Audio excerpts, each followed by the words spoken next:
Hi, வணக்கம். எப்படி இருக்கீங்க? இந்த 2020 நிறைய நல்ல விஷயங்களை கொடுத்துச்சு. அதுக்கப்புறம் பயங்கர சவாலை கொடுத்துச்சு, நிறைய சோதனையை கொடுத்துச்சு, நிறைய இழப்பை ஏற்படுத்துச்சு. நமக்கு ரொம்ப நெருக்கமானவங்களெல்லாம் இழந்தோம். நிறைய விஷயங்கள் நம்ம காம்ப்ரமைஸ் பண்ண வேண்டியதாக இருந்தது. ஆனால் அட் த சேம் டைம் இந்த 2020 நமக்கு நிறைய புது புது ஆப்பர்ச்சுனிட்டிஸையும் க்ரியேட் பண்ணியிருக்கு. ப்ளஸ் புது லேர்னிங்ஸை நமக்கு கொடுத்துருக்கு. நம்ம பழசு இவ்வளோ தான், இப்படி தான் வாழணும்னு நினச்சதெல்லாம் தவிடுபடி ஆக்கி, இல்லை இப்படி கூட பண்ணலாம் அப்படின்னு ஒரு புது பெர்ஸ்பெக்டிவை கொடுத்துருக்கு. அந்த ஒரு லேர்னிங்ஸ் அண்ட் பெர்ஸ்பெக்டிவ்ஸ் அண்ட் ஆப்பர்ச்சுனிட்டிஸை வச்சுக்கிட்டு லெட்ஸ் மூவ் ஃபார்வர்ட்.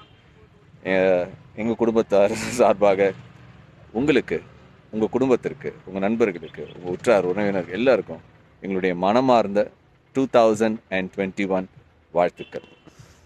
எல்லாருக்கும் இனிய புத்தாண்டு நல்வாழ்த்துக்கள். Have a great 2021. Let's rock.